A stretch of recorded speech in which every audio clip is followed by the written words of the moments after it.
So, hello there, and welcome back to another Night of the Movies podcast. I'm Spy Knight, and in these podcasts, I like talking all things movies and TV, and whatever I want, whenever I want. And in today's podcast, I'm reviewing Wicked. So, let's get into it, shall we? Wicked is, of course, the movie adaptation. This is, of course, a movie adaptation of the hit Broadway stage musical with the same name, which, before I watched this film a couple of hours ago now, I had almost no knowledge of. Before I saw this film, I had no knowledge of the stage musical that it was based on. The only thing I knew about the stage musical were two songs from it. I knew Defying Gravity and Popular. Popular, I'm gonna be popular, or whatever the lyrics of the song called. I've only heard the song properly for the first time today. But anyway, I knew barely anything about the film apart from those two songs because I played those two songs in a brass band that I still play in. I played them a long time ago in this brass band. But yeah, those are the only two songs, and that was the only thing. Those are the only two things I knew about Wicked before seeing it. And here's the thing, I wasn't really excited about seeing this film. The trailers did not do it for me because they didn't advertise the film to be a musical. It's like, imagine Chicago not being advertised as a musical. It would just look wrong, and the trailer for this didn't work. They looked CGI heavy as well, and the acting looked bad in the trailers, which was, not selling me on the film. Additionally, I wasn't really excited for the film because I heard a couple of months ago that it was only part one of the story, and that part two was going to be coming out in a year's time. It's going to be coming out in November 2025, and I'm like, oh, great, so we're going to get half of the story is even going to feel complete, and that worried me. Plus, the film is directed by John M. Chu, and I think the last thing that John M. Chu directed was In the Heights, which I didn't like either. I mean, it was fine, I didn't hate it, but it didn't have any catchy songs, and I didn't think it was as well directed for a musical as it could have been. But I went to go and see the film anyway, because it's going to be huge. I went to a screening early today, which was full of young girls and women, and then I was there as well, but yeah, it was full to the rim, and I'm like, okay, it's going to be popular, no pun intended there. This film is going to be huge, because I went to the screening at midday on a Friday in the middle of November, when people should be at work or should be at school or whatever, and yet the cinema was full. So it's going to be a very big movie, and that's why I wanted to review it. And also, over the past couple of weeks since the film first premiered, it's been getting a lot of positive buzz. If you follow movie news, you'd have to be living in a cave, that doesn't make any sense, living in a cave to not hear the buzz, and to not see the buzz surrounding this film since people first saw it. And I was like, what, is it really that good? Like, people calling it an Oscar contender. I was thinking, is it really going to be an Oscar contender though? So, with all that, I went to go into the film hoping for the best, hoping to get the same experience that so many other people are getting from it, that so many other people have got from it over the past however many weeks. And the Google plot synopsis for the film goes as follows. Misunderstood because of her green skin, a young woman named Elphaba, played by Cynthia Erivo in the film, forges an unlikely but profound friendship with Glinda, played by Ariana Grande in the film, a student with an unflinching desire for popularity. Following an encounter with the Wizard of Oz, played by Jeff Goldblum in the film, their relationship soon reaches a crossroad as their lives begin to take very different paths. And that's pretty much all I need to know about this film before seeing it. And honestly, I absolutely loved this film. This film is extraordinary. And I am so surprised that I'm saying that. Genuinely, if you said to me a week ago, yeah, you're going to absolutely adore wicked, and you're going to think it's extraordinary. I would have laughed in your face. I would have laughed you out of the building. But here I am on the 22nd of November, as I'm recording this video, it's probably going to be going on the 24th of November, but you get the point I'm making. Here I am, after seeing the film and talking about how much I love it. And I love the fact that I love it. I love when a film surprises you. You know, when the trailers haven't been good, at least in your opinion, and yet you go to see it, and you are completely swept up by the characters, the storytelling, the world building, and everything going on. And that's exactly what happened with this film. And you know, the thing that I was really most impressed by were the two leads. Ariana Grande is actually a good actress. And I didn't think she would be. I'm not a fan of Ariana Grande. You know, she can clearly sing, nothing against her, just don't really like her style of music. But I was really shocked by how good of an actress she is in this film, and how well she plays Glinda. And I loved that character. I loved how she wasn't just one-dimensional, because at the start you think, oh, there's not really much to her. Then as the film progresses, you see there's a lot more to it. Same with Cynthia Erivo as Alphaba. You know, I loved how the film explores her character, and I love how Cynthia Erivo plays that character. I think she adds this human touch, which sounds weird, but you understand what I mean when you watch the film. You know, because she is human, so it does sound weird. But at the same time, again, when you watch the film, you understand what I mean.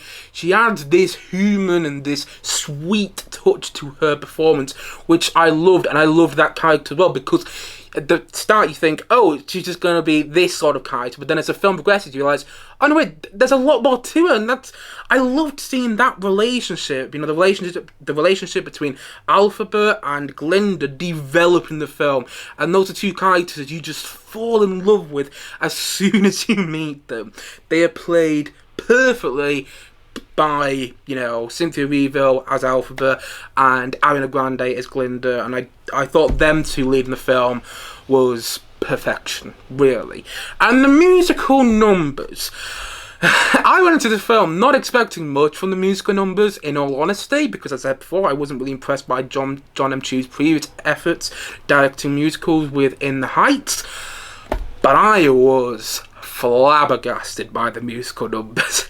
I was sat there with the biggest grin on my face, nodding along to so many of the musical numbers, going, I'm thinking, I just absolutely love what's going on in this musical number. I love how the musical numbers are shot. They're directed with this style and this excitement. There's a confidence in the directing of the musical numbers. Plus, the choreography is note perfect. And you're watching the choreography, it's like, how did they choreograph this? And how have they got all these extras choreographed together? Just, oh my god, I'm so amazed by it. And the musical numbers are also all belters. All the songs in the film are belters, particularly the songs What Is This Feeling? I Can't Explain. I don't really know the lyrics particularly well. Dancing Through Life, which I loved in the film. The Wizard and I, Popular, and Defying Gravity. Those songs for me really stood out. And even the songs that I didn't, 100% love, they were still incredibly entertaining to watch because of the way they were directed, because of the choreography. And it's like, wow, I haven't seen musical numbers like this in film for what feels like a good couple of years, maybe since Steven Spielberg's West Side Story, because I love the musical numbers in that film, and I actually think maybe the musical numbers in this film are better than the musical numbers in that movie. I'm not saying loads better, but I think they might be a little bit better, actually. Yeah, I really love the musical numbers, and the music has been stuck in my head. The music passed what I like to call the Spotify test, and that is, did you listen to the songs from this film on the way back from watching the movie? And on the way back, on the bus back from watching this film, I went on Spotify and I found the soundtrack. I found the soundtrack to this film, and I was listening away, and I was like, oh, I just remembering the scenes in the film. I remember how much I thought I'd watching it, and all the performances are just wonderful. Jonathan Bailey, who I haven't really seen anything because I don't watch Bridgerton. I thought that's where he got his rise. That's where he became the Jonathan Bailey we all know him to be now. He is brilliant in the film, and I really loved his character because at first when you meet him, he looks like he's just walked off filming some sort of like sexy fashion ad, if you will. But as that character, as you see more of the character, you see that he's not all he seems. And I'm really looking forward to seeing how that character continues in part 2. And Jeff Goldblum, perfect in the film. I wish he was in it more. That would be one of my nitpicky criticisms I have with this film. I wish he was in it more, but as soon as you meet him, I was like, oh, Jeff Goldblum is just perfect. And the great thing was, I didn't see Jeff Goldblum in the role. That was the really surprising thing, because like whenever Jeff Goldblum pops up in something over the past couple of years, I'm usually just seeing him. As much as I love him, he's one of my favourite actors, because every time he pops up in something, I just smile, even if I only see him playing the character, you know what I mean? I still smile. But in this film, I didn't see him playing the character. I just saw the Wizard of Oz. He fit that role perfectly, and he gets to do a bit of singing. And if you don't know already, you know, Jeff Goldblum is actually a jazz. He does play a lot of jazz music, and he sings rather well, and he gets to sing in this film, and I thought his musical number was a complete delight to watch. Michelle Yeoh owns every single scene he is in the film. You know, every time she's on screen, she steals it, she owns it.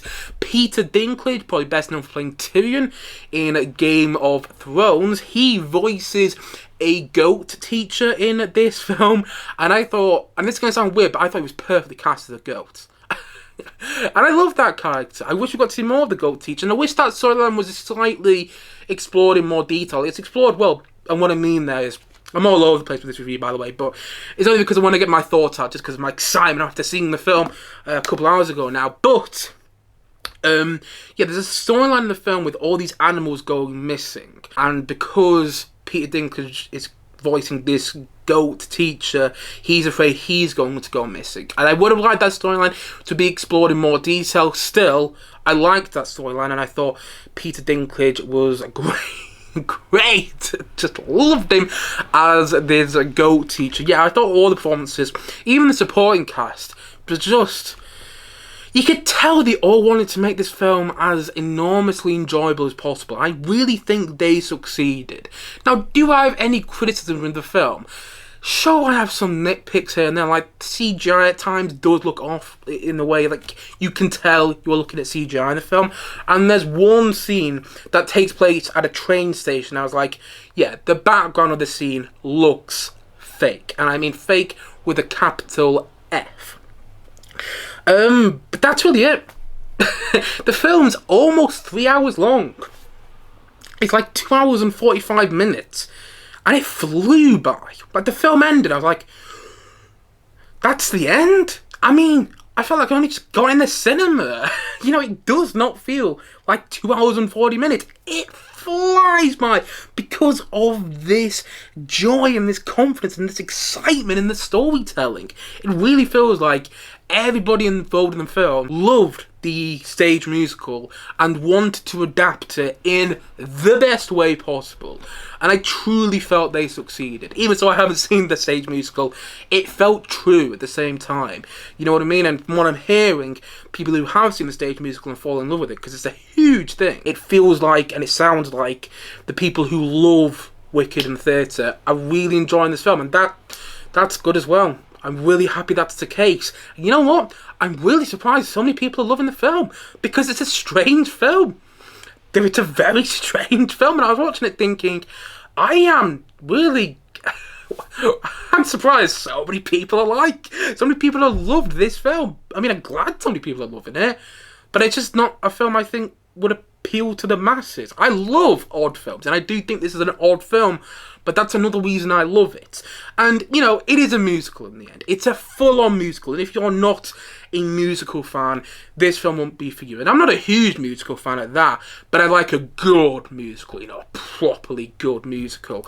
And I thought this was a properly good musical. And it does throw you straight in. If you don't like films which throw you straight in, you like a bit of a build, then you might be put off by the beginning of this film.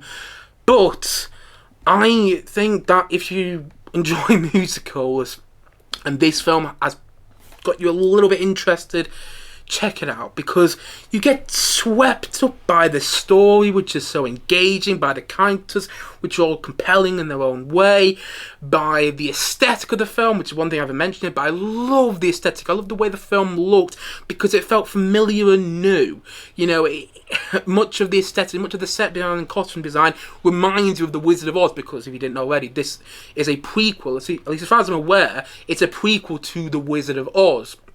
And so much of this film reminds of The Wizard of Oz, but in the best way possible. You know, it doesn't feel like it's taking anything away from that film. It almost feels like it's adding to your love and to my love of The Wizard of Oz. But at the same time, this film also feels like it's standing on its own 2 feet. It's not just relying on The Wizard of Oz. In fact, if you haven't seen The Wizard of Oz, I still think you would really like this film. You might even love it like I do, because the set design and the costume design, it feels familiar but new at the same time. And I love when that happens in the films. I love the music. God, I love the music.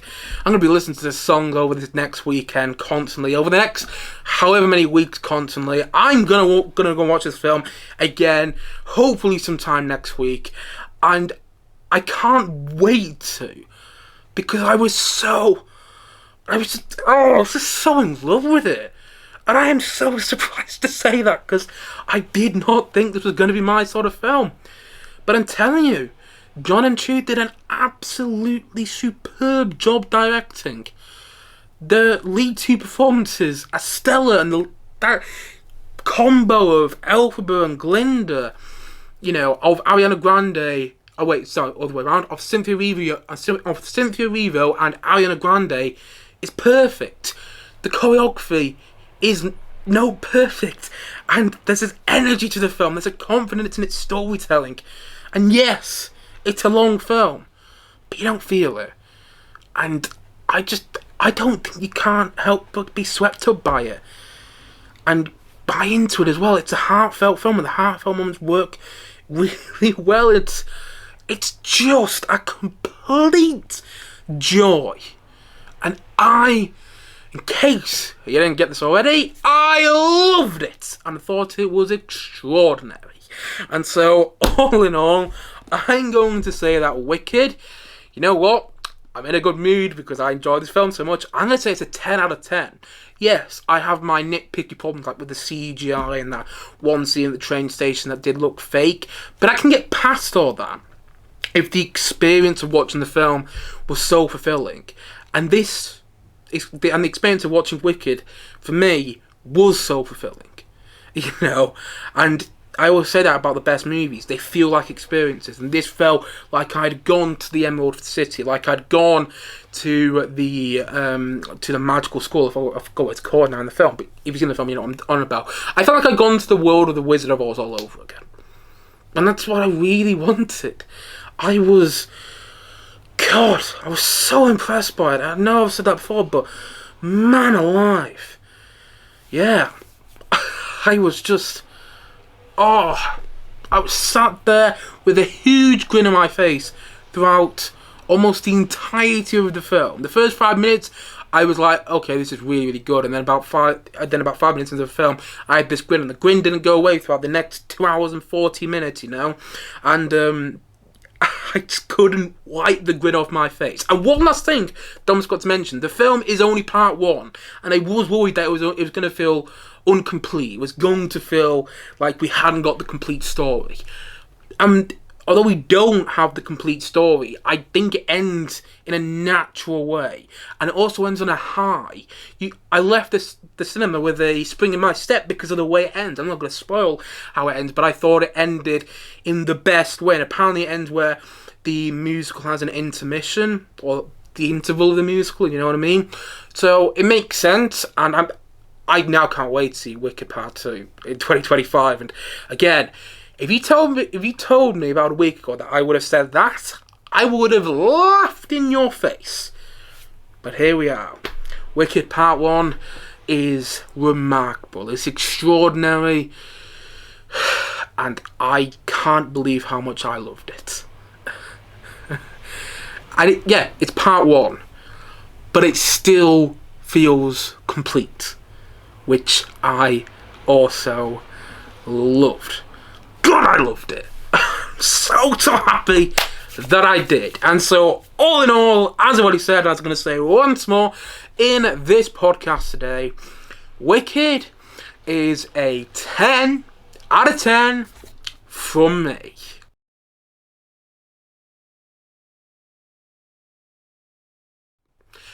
Anyway, guys, that's it for today's podcast. If you have seen Wicked, please let me know your thoughts on it in the comment section below. And as always, thanks for watching or listening to this podcast. And if you haven't yet, please do click down below and like and subscribe on this podcast. And look forward to many more podcasts and many more videos coming very soon on this channel. As I've already said, thank you so much for watching or listening to this podcast, and I will see you guys again soon, but bye for now. Bye.